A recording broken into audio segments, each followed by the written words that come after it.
Hello there everyone. Today I want to show you how to wire up a cabochon using the netting technique. And this is what it could look like. So this is just with an oval stone, and this is the example that I'll be showing you. So the front and then the back. But this technique will really work for many different shapes of cabochons. So that's what it's really good for. To show you an example of that, of some other ones I've made, I also made these. I made one for a necklace and then a ring like so, adjustable. But as you can see, this is a heart-shaped cabochon, and the technique works just as well. They're nice and securely in there, nothing's going to come out. So this is a really good technique for wrapping many different shapes of cabochons. So this is just to show you a few examples of what else you can do with them. So if you want to learn how to do this technique and wrap a cabochon with that, then stay tuned. And these are the things that we're going to need. Now first off, we'll need a wire, and in this case I'm working with two different gauges of wire, and the first one being a 1mm, and I'm using this because it's going to be kind of the frame of the piece and the backing of it, so we need something that's quite substantial and strong. It doesn't have to be specifically 1mm, this is what I'm going to be working with, but just make sure that the gauge is large enough and strong enough to hold its shape and be the framework. And then I'm also working with a 0.4mm wire. And this is going to be the part that we're actually going to be making the netting with, and we're going to be doing it onto the 1mm wire. And both of these are silver coated, that's just what I'm working with, and it's regular round wire. And then the cabochon that I'm going to be showing you with is this oval shaped cabochon, and this is 4 centimeters by 3 centimeters, and it's just a blue coloured quartz. But you can work with any kind of cabochon that you have, and this technique as well will work with pretty much any shape of cabochon as well. So this is just what I'm going to be demonstrating with. And then you'll also need a selection of your basic pliers, so get all your materials together and then let's get started. So now the first thing that we need to do is we need to cut off a piece of a 1mm wire, and I've just cut off about 40 centimeters here because it's going to fit with my cabochon. Obviously this is going to depend on both the shape and the size of your cabochon, so it can be less or it can be more. This is just what I'm going to be working with. You just need to make sure you have enough that you're going to be able to go around the back of your cabochon, and then also if you want to make a bail on it. So that's why I've cut off 40 centimeters. And then what we want to start doing is actually then shaping this. Now forget the cabochon out and kind of keep referencing back to this, because this is on the back side now, because we want to work on the back side, because this is where you want this 1mm wire to sit. So what I need to do is shape this into the shape of the back of the cabochon and just make it slightly smaller. So not have it running along the outside, but make it slightly smaller. So because I'm working with an oval, we just needed to have nice curves and rounded edges. Obviously if you're working with something else, you can always use pliers as well. It's just getting the right shape for it. And I'm working towards the middle of my wire, so my ends are both kind of meeting each other right there. And just take your time shaping it. Keep referencing back to it. So that's kind of the bottom part done. So I've now reached a pretty good shape, I think. Just measure it against the cabochon, like so. As you can see, the shape is pretty much there, and the shape of it is just slightly smaller than the actual cabochon. So if you can say, the wire runs on the inside of the edge of the cabochon instead of on the outside, and then the wires just cross over here at the top. So that's going to be a basic shape. Obviously if your cabochon is a different shape, just make it whatever shape that your cabochon is.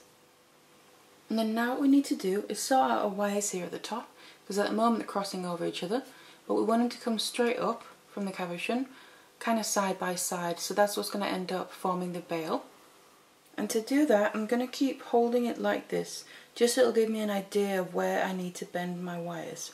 And then I'm going to get out some either flat nose or chain nose pliers. These are some chain nose. And then we need to kind of place them, just one wire at a time. I do this while it's kind of lying on my cabochon, just to get an idea where I want the wire to bend. And then I take it off, and then I bend it, the wire, back on itself, like so.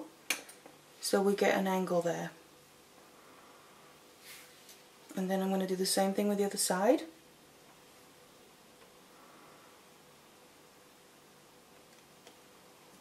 So like I said, we just do one wire at a time. And then bend that the other way.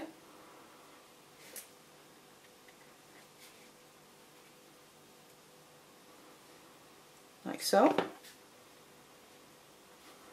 And then if we place it down again, we can see that instead of crossing over now, that they're meeting right there at the top, but then coming out towards the top. And then this doesn't have to be perfect now because we can always readjust these. I'm not going to make the bail until the last thing. So that's those wires in place now, and we have a basic frame and shape ready. So to start the netting part, I'm going to cut off a length of my 0.4mm wire. So if we get this out of the way for now. And the length of this, now I've cut off 3 meters of this. And this sounds like quite a lot, and we won't necessarily use it all. And obviously it all depends on your cabochon as well. But I'd rather cut off too much because I don't want to run out in the middle of it.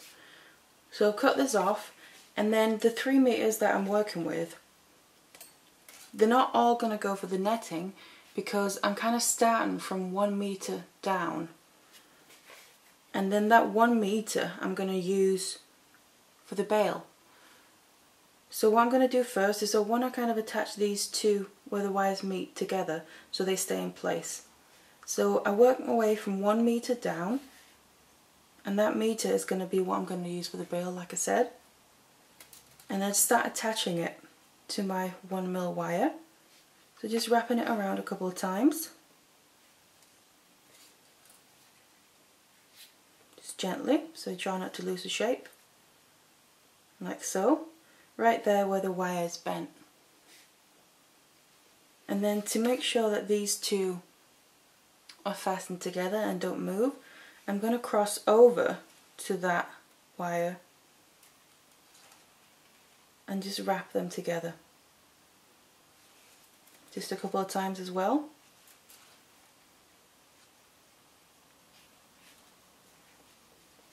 Like so. And then I could keep doing this for a little bit if I wanted to. I'm just going to do it these couple of times first. You can do a little bit extra if you want. And what I'm wrapping is, I'm wrapping a figure of 8. But then every time I go around one wire, I do it twice. So I wrap around twice, then I go through the middle, around twice, and through the middle. So it's kind of a figure of 8 weave. You always want to come through the middle when you're changing wires, like so. So this is just enough for now to fasten it in place, and it's nice and secure now, it's not going to keep moving. And then that tail that I have here, the meter of tail that I used, 1 meter down this weaving wire, I'm just going to leave that for now, because what I want to start doing now with the other 2 meters that I've got left, that's what I want to start doing the netting part with. So now to do the netting, we're kind of working our way around and doing one layer at a time. So what I'm going to do is going to start from down here because that's where my wire is coming out from. And you just want to get that 1 meter length of wire that we're going to use for the bail, just get that out of the way for now. And then we want to start making our loops that's going to create the netting. So to do that, we have our 2 meter length of wire that's coming out here, and that's what we're going to be working with, making our netting. So obviously to begin with, the wire's going to be quite long, but I'd rather have it be too long so I don't run out in the middle of it. So what we need to do is, it doesn't matter what direction you start in, I'm just going to start working this way. You can do it on the other side if you want, and that's completely up to you, whatever you feel comfortable with. But what I'm going to do is take my wire down through my piece, like so. And then the way that we're going to secure the loop in place is you want to then grab the end of your wire and then coming from the other side, because now this wire is on the inside of my piece here, so I'm going to go back through that loop from the front and then pull all the way through. And just do this gently because you want to avoid getting kinks or bends in your wire here. And obviously with it being so long here at the beginning, you just want to do it gently.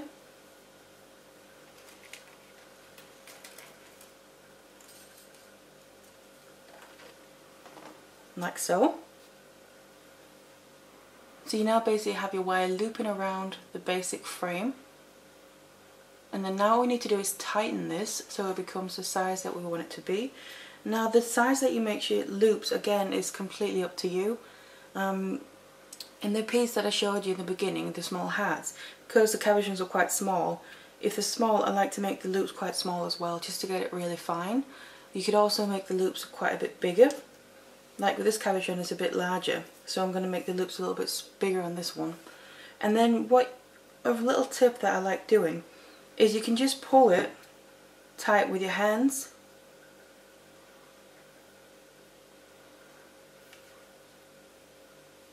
And keep pulling like that, but it can get a little bit uneven as you go. And what I like to use to make all my loops even and the same size is you can either use some round nose pliers, or like these are some bail making pliers, and either will work fine. And then just pick out the size that you want to use. Now I want my loops to be about this second size in on this side, and then I put the pliers, whether it's these or the round nose pliers, onto my frame, basically inside the loop that we made with our weaving wire, like so. And then you want to just pull that 0.4 mil, the weaving wire, tight. So just pull it, and then we can take the pliers out. And then there you have a nice even loop. And you can always, if you think it's a bit too big, well, you can go down a size, just until you decide what size that you want your loops to be. Pull it again, and as you can see, that became a bit smaller. And I actually think this is the size that I want my loops to be. So on these pliers, I'm going to keep using that specific place on my pliers. If you use round nose pliers, just roughly make sure you use the same place on them as well. If you want to, you can mark your pliers to make sure you're using that. But that's just a tip on how to get your loops even all the way around. And then you want to do the same thing. So that was the first loop. And then to continue making our second loop,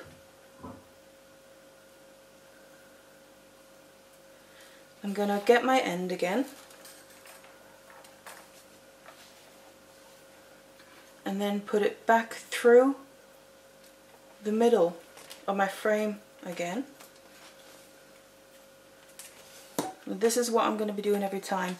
You can also do it the other way around if you want to. Come from the outside and go up through, that's completely up to you, as long as you make sure to do the same thing throughout. So put it through the middle, like so, and then again, get the end, because now that loop that we've just made, that's still loose, we need to secure in place by going around the wireframe and then back through the loop, like so. And then just pull your whole length through, gently. And if you can see a kink starting, rather catch it before it actually turns into a kink, because that can weaken your wire, and you want to try and avoid your wire breaking when you're doing this. So pull it all the way through, and there you can see again, we reached the same point as before, where your wire is looping around through the middle, coming back around the other side and through the loop. And then I'm going to get out my pliers again, use that same spot, or if you're using the round nose, just use the same place. You can always just go back into the previous one to measure it, and then use that spot if you're using round nose pliers. Could be a little bit easier to keep track of. And then you just want to pull your 0.4 mil wire again, pull it tight, so it snugs up right around your pliers. and then there you have your second loop. And you just keep doing that all the way around, and as you can see, these are kind of lying flat and going outwards because we're going to be placing this on top when we're ready. So you need that little bit extra lip with making these loops, and then we're going to shape it later on. So keep doing this all the way around, the exact same way you make your loops, so the loops become kind of locked in place until you reach the very top on the other side again. So I've now worked my way all the way around the frame, and as you can see, by using the pliers to make the loops, what an even look we get on all the loops. And all I have left to do is just one last loop here, so you can see I've got space for one more loop. But I just wanted to take that and show you that once you get the hang of this, making the loops as you go, a bit of an easier and quicker way is, instead of putting it down, pulling it through a bit tight so you get a small loop and then put your end of your wire through that loop. A quicker way is to get the end of your wire, put it down through again, but then straight away pull it through the large loop that you then have with your wire, and then just keep pulling that. Obviously make sure that your loop doesn't get caught on anything, like the ends of your wires up here or anything, and then just pull down till you have a smaller loop, and then get your pliers out again like before, put them in, because that way you already have your wire through the loop that you've made. So it just makes it a little bit quicker, and then pull it tight. Get your pliers out like so, and you can see you got the loop there, and that's the last one I've got space for. So that's how you make the first row, and now we need to move on to start making the second row. So if I bring out my cabochon so we can see how it looks now, you made the frame slightly smaller than your cabochon, and then you made these loops, and now if you place that on top, you can see that the kind of almost half of the loops are coming around, and you can see them from the front of the cabochon. So that's going to be part of what's going to end up coming around to the front and hugging the cabochon, but we just need to make some more loops to be able to hold it in place. So to do that, we're going to then use the loops that we've already made to make the second row. I'm going to get the end of my wire again, because with this you kind of have to work with the end of it, because we need to go through each loop. So I'm at the end here, the last one I made on this side, and then what we need to do is move over to the first one made on the other side, so the very first loop we made. I'm going to go through that the exact same way as if I was making the loops in the first row. So through from the front, and then pull it through the loop. You can either do it straight away or make a smaller loop first and just gently pull it through, and just make sure you don't get tangled.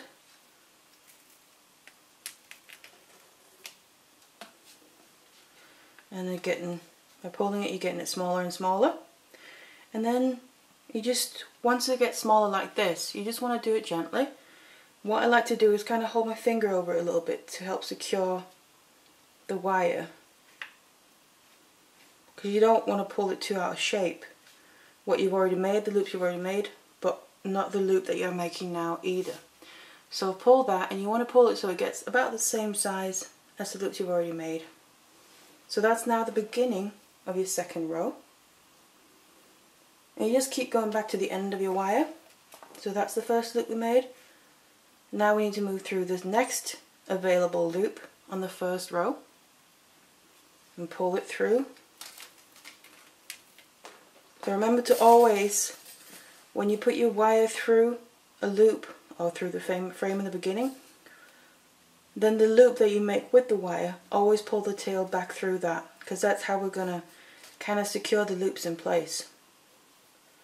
And then just pull it until that becomes about the same size as the first one, until you're happy with it, like so.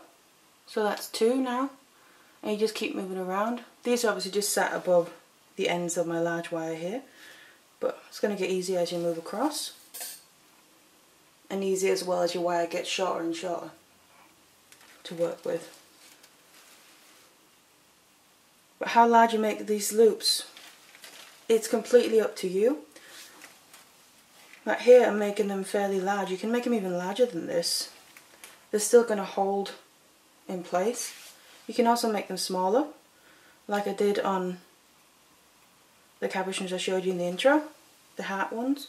I made them really small because I felt like the cabochons were quite small, so I wanted the loops to be small to stay with that delicate look and not take over too much.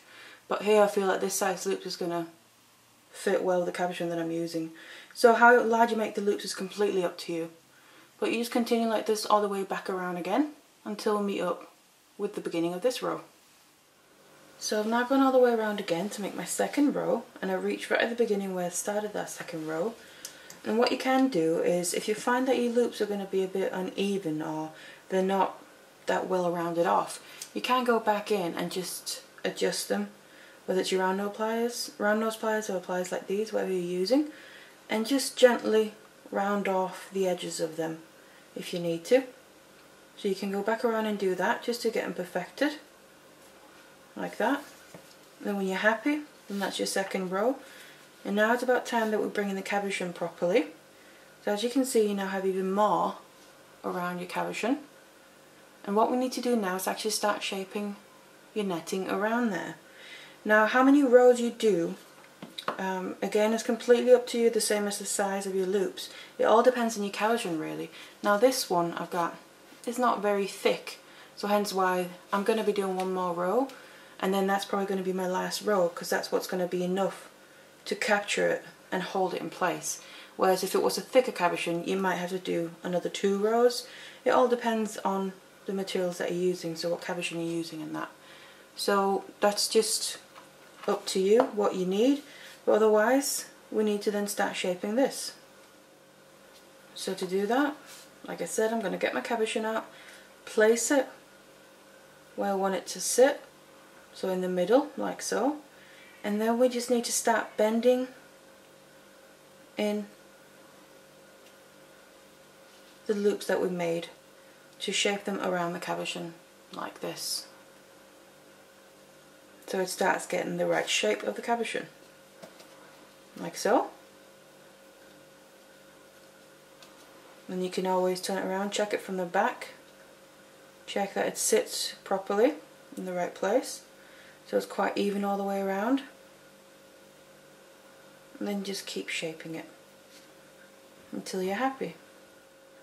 And then when you've done that and you're happy with the way it sits, well, now what we need to do is start making the next row, but working with it with the cabochon in place. So this is probably going to be the most kind of fiddly part, because it's still, if you turn it upside down, it can fall out.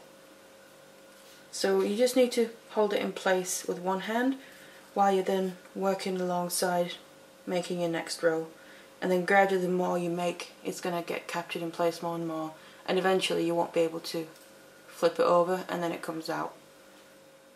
So I'm back at the top again where we began all our rows basically, and we're just going to keep doing the same thing. So I'm going to keep using my wire, but now because we're working with it while we have the stone in place and we want the loops to then end up shaping around the stone, that's why we need to work with it while the stone is in there. We just need to work with it from a bit of a different angle. So I'm going to get the end of my wire again, and then at the front here, at the top, I'm going to then go through the very next loop that I'm due to go through anyway, from the inside basically of the loop here, and then I'm going to pull it through my long length of wire. Make sure you don't kink any of the wire. So if you can see a kink forming, like that would be a kink, catch it before it forms completely, unravel it, and then pull your wire tighter. Because if you do get kinks in that, it's going to weaken the wire, so try and avoid that as much as possible.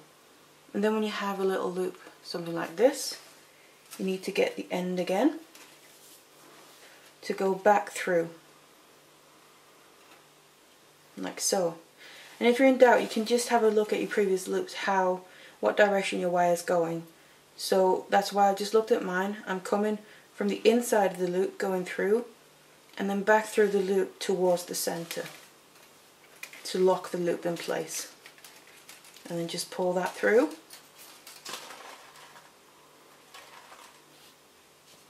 And then as we're holding the stone in place, if you want to, if it's a bit too fiddly, you can make the first couple of loops without holding the stone there, but you will before too long need to then place the stone into position. And then we pull it to form the first loop on that next row. And then as you can see, that's going to be placed much further in towards the middle of the stone. So when you do that all the way around, it's going to form that frame coming a bit over the side of the stone. That's going to be enough to hold it in place. And you just do that again. You can either work with it in your hand or have it lying on a table, whatever you feel comfortable with. Get the end of your wire, go through the very next loop that's free. In my case, I'm going through from this angle, from the inside where the stone is, and pulling it all the way through.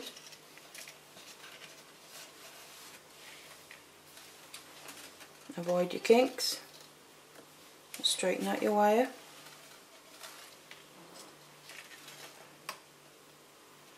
Pull it through till you get a small loop like this. Get the end again and go back through that. So however you want to work with it, obviously it's completely up to you, how you feel comfortable working with it. I'm just demonstrating it here. I'm going to pick it up and then make sure that this loop, as you tighten it, comes the right size and keep forming loops on this next row. And then you can adjust them if you want to. Again, you can go in with your pliers along the way. Obviously just be a little bit careful of doing this, because if you have the stone in there now, you don't want to damage your stone. But you can just gently use your pliers to shape your loops so it becomes nice and neat.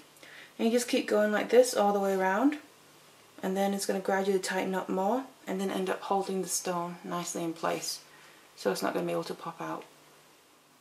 So I've now moved a bit along and I've come quite a bit around and onto the other side, and I just want to show you a little tip of how to get your loops fairly even on this last loop, on this last row, sorry, because obviously you're not using your pliers in the same way as you did in the first row.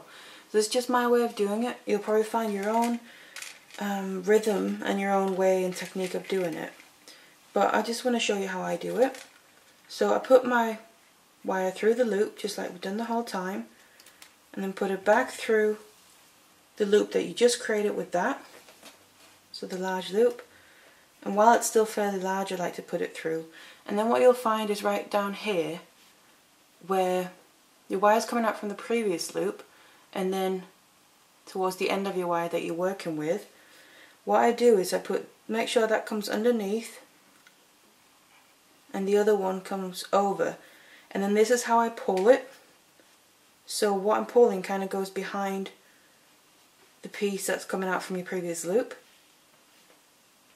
and I find that this way ensures that I get a nice curved and even loop throughout. And then I pull it until I feel the size is right, something like this, and then I take it across like so. And then you can see you have a nice curved loop there, and then this is in position ready for the next one. And just do the same thing, put it through and then back through the same loop, and then pull your long length, make sure you don't get any kinks,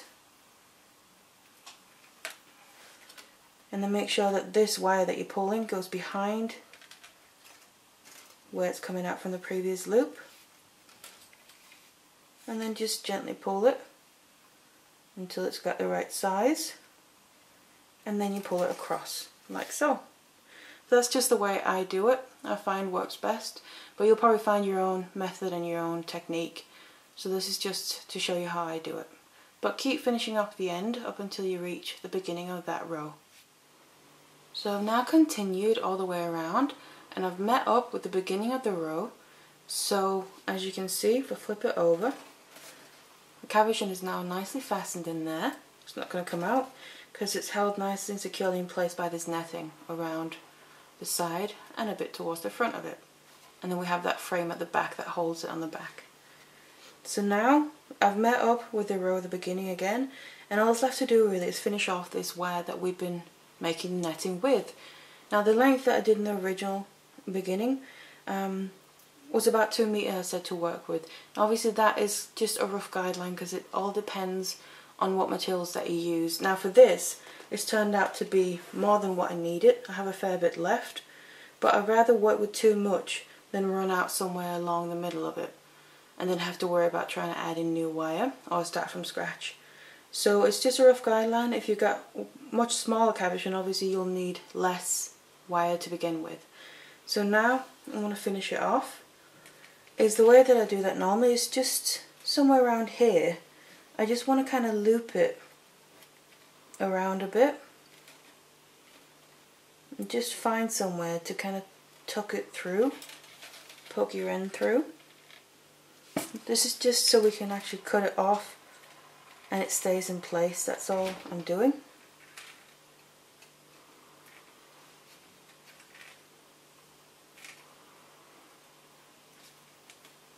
So find somewhere where you think it's suitable, but also by doing this it'll just kind of blend in with the netting anyway, so it won't be obvious and stand out. So something like this.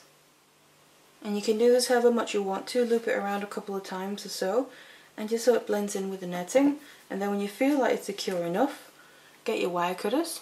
If you have some flush cutters you can use them, not just regular wire cutters, and just go in and right close cut off the excess, like so. So that's now the end cut off, and then you'll probably have a little bit of the very tip of the wire left sticking up probably, and then just get maybe some chain nose pliers or something to basically just tuck it in so that run your finger over it like that. If you can't feel it, then that means that end won't be an issue, so it won't scratch or catch on anything. And then that end is finished off, but it blends in with the netting at the same time. So now all that's left to do is if you want to make a bail on it. Now this is where the wire, still the 0.4, but that I left right from the beginning. So the other end of it, where I left about 1 meter or so, that's what we're going to use to make the bail. And then the 2 ends we have left of a frame, the wire that we use for the frame. And you can kind of really do this how you want. I'm just going to show you how I like to do it. So you have your 2 ends coming out like this at the top, and then we already started with the wrapping a little bit, so I'm just going to continue with the same technique. You just want to shape your base wires here, your thick 1mm wires, if that's what you're using. Just shape them into the shape you want the bail to have. I like my bail to kind of graduate outwards a little bit to the top and then back down again when we bend it. So what I was doing for this bail, the wrap I'm doing is a figure of 8 wrap, except going around twice whenever you're going around one of the wires. So cross over, go around the wire, down through the middle, and then one more time to make it twice around the same wire. And every time push it down. So you're going to end up getting a nice, neat and even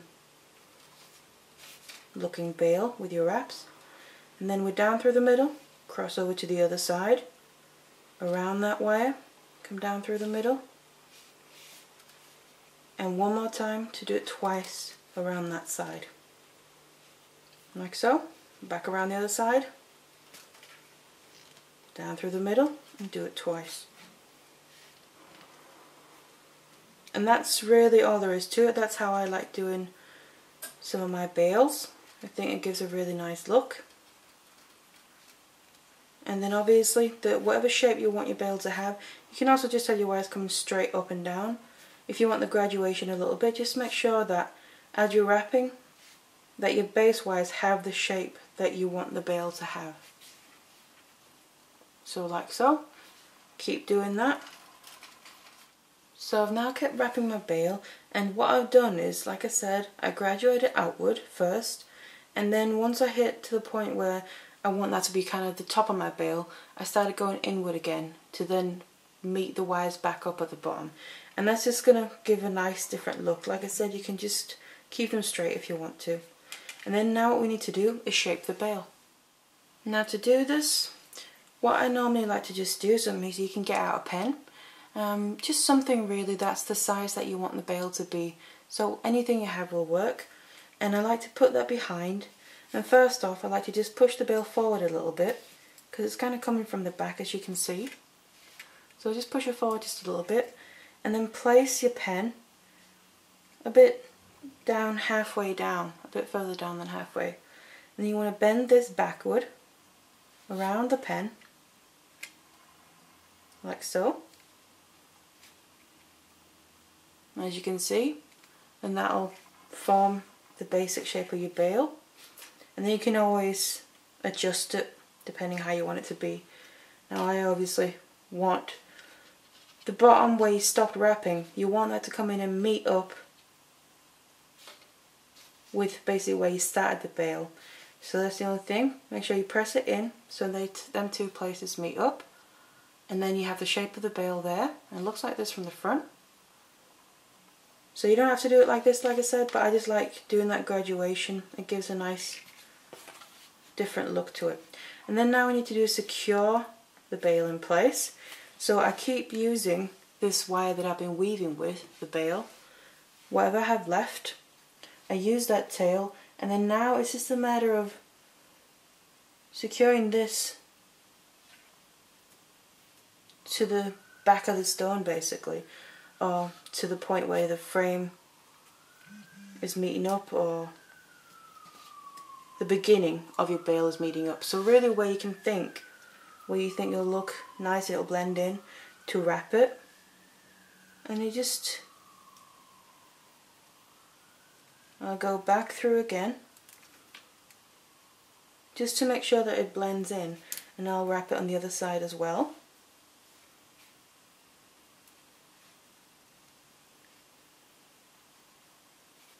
Like so. I'm pulling everything nice and tight, because you obviously want this to be nice and secure, because it needs to last and hold any wear that you're going to be doing. And you kind of just keep doing this until you feel it's nice and secure and you're happy with it. And then this is how I like to do it, so it blends in with the rest. Just do it one more time on here, I think. Avoid your kinks still.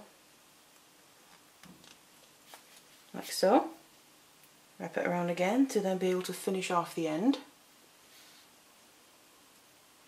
And like I said, this is just my way of doing it, how I like to add a bail to a wrap cabochon with this technique. And then it's again just a matter of going in and cutting off the tail of your wire with your wire cutters or flush cutters as close in as you can get, like so, because you want to make sure that end doesn't stick out either and scratch anything or can catch on anything. And you can always just get your chain nose pliers again and just push that tail in and run your finger over it, like so. If there's nothing there, you can't feel it, then that should be fine. And then I like to just push the bail forward a little bit, so when it hangs in, whether it's a chain or a piece of cord or something, that it hangs nice and straight.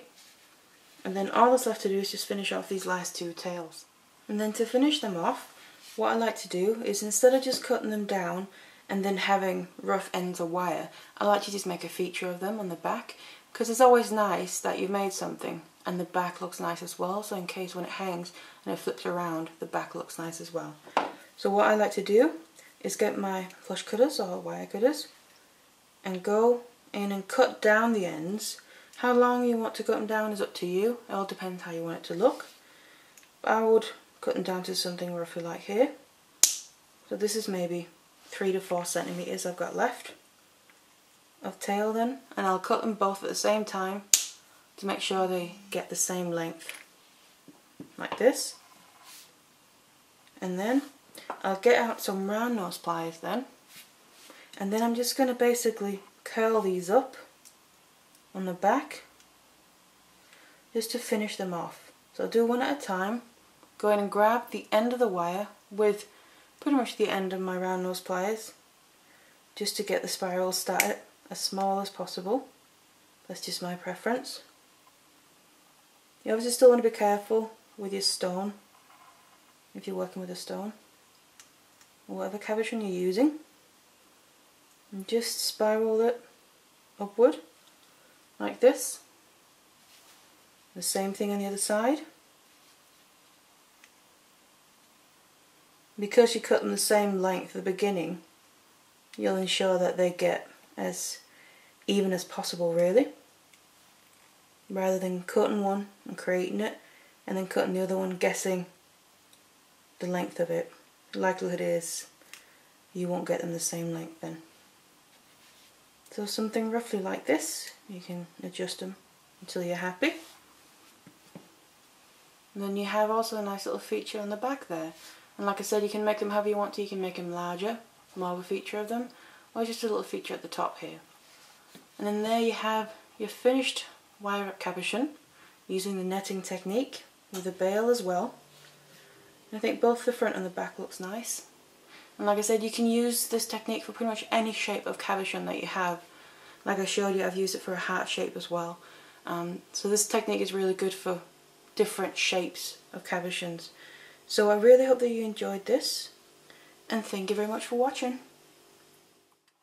Hello there everyone. Today I want to show you how to do this wire wrap cabochon using a 5-strand braid. And this is what it looks like. So I'm just using an oval stone for this, but you can use other sizes and shapes as well. This is just an example. And then this is just a floret stone. And then you have a 5-strand braid on the side, going all the way around, hugging it at the front to keep it in place.